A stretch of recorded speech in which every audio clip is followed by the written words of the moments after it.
Lockheed Martin Corp, ticker symbol LMT, is currently trading at $148.05 a share. The stock recently was trading at its all-time high, $615, but has dropped down around 23%. Is this the right time to buy? That's the question I'm going to be answering today.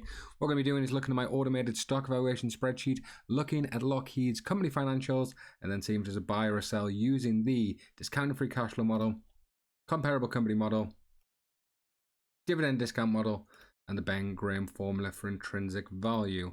So as I said, this stock has recently just dropped 23%, but it's basically taking it back to the levels it was back in July before it had this big run up.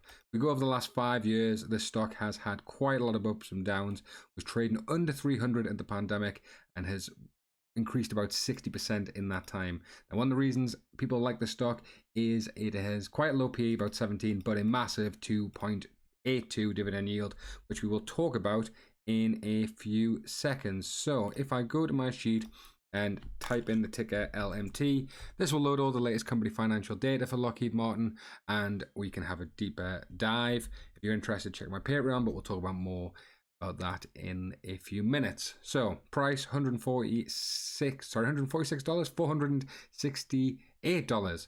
146 would be very undervalued. Market cap about 111 billion.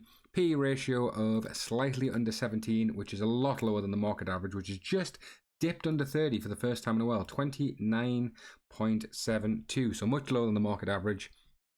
Earnings per share $27.65, and a beta of 0.49, meaning it is a lot less volatile than the market.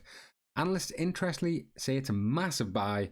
$573 is their target price. So let's see if our models are close to what analysts are saying.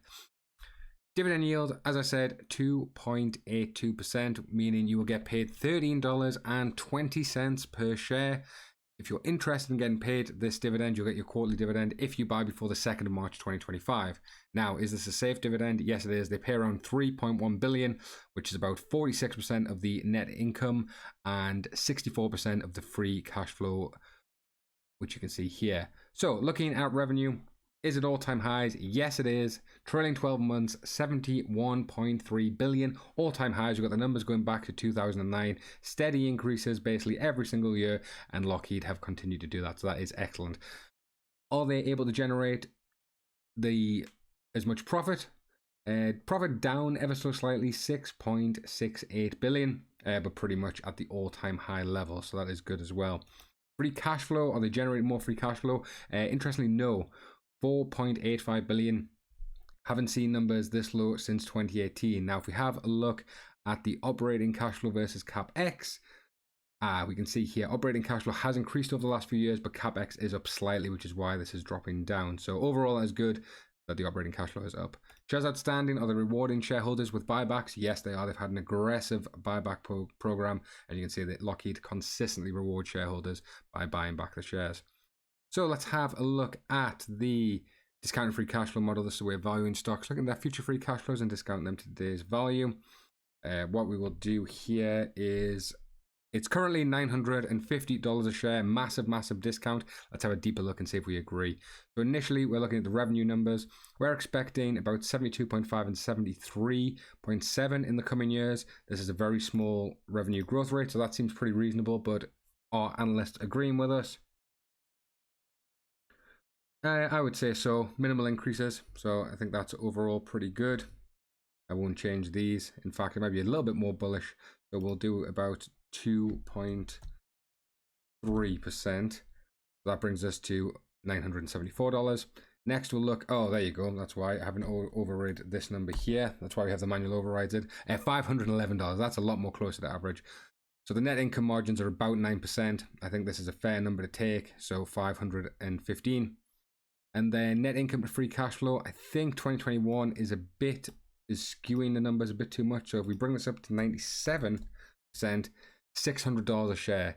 And also the weighted average cost of capital is a lot lower, so that would actually put it up again quite a lot, but we'll keep it at that 8.5% discount rate. So discount free cash flow does say the stock is a pretty nice buy, and even slightly more than what analysts are saying at 573 versus 600.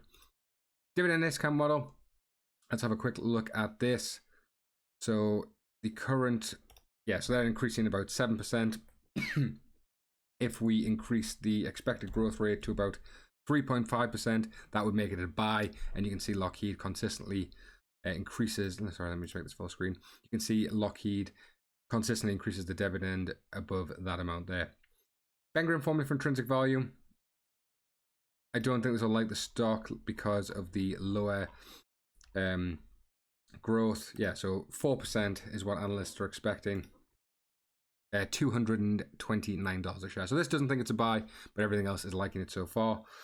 Finally, we'll have a look at the comparable company model. This is a way of valuing companies, looking at similar companies in similar industries, and then we will compare certain metrics to see if it's a buy or a sell. So we're going to be looking at the revenue growth rate, EBITDA, net income, profit margins, price of sales, price to book, PEG, Peter Lynch's price to earnings growth, and then the specific metrics that go into the model are EV to revenue, EV to EBITDA, PE, and forward PE. So some of the companies that I think we should look at is RTX. This is Raytheon. They're aerospace and defense with expertise in missile systems. And then we'll do NOC, which is Northrop Grumman Corp, a defense contractor as well, aerospace, security, missiles. And we will do GD, General Dynamics, which once again, defense, aerospace, but also with marine systems such as submarines. As you can see here, the sheet has loaded up all of the company financial data. So now we can compare. So if you are interested, this is the $4 tier of the Patreon. Have a lot of people using it, a lot of people happy with it. I'm glad to see the community is growing. If you want me to also do personal reviews, it's a $7 tier, or if you just want to help me out at $1.50, will be much appreciated. But let's get back into this. So enterprise value, Lockheed is the second largest, RTX or Raytheon being the largest.